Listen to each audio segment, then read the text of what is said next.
Arricchirsi di tecnologia va benissimo perché aumenta per tutti i nostri pazienti, le nostre pazienti in questo caso, la possibilità di arrivare a diagnosi precoci. Ricordo comunque a tutti quanti che la diagnosi fondamentale per la neoplasia della mammella resta sempre lo screening al quale invitiamo tutte le donne ed è uno screening attivo che noi facciamo sempre. Un'apparecchiatura di ultima tecnologia ad altissima risoluzione ed elevata velocità.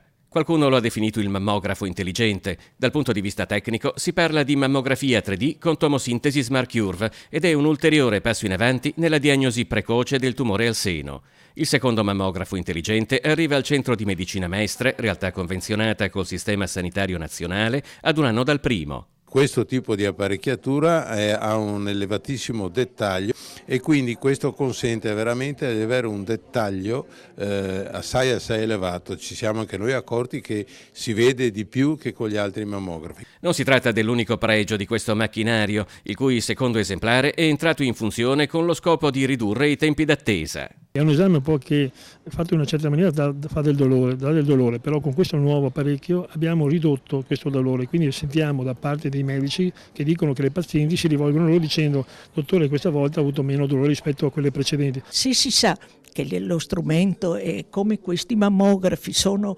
all'avanguardia, non generano dolore, allevia senz'altro il dolore.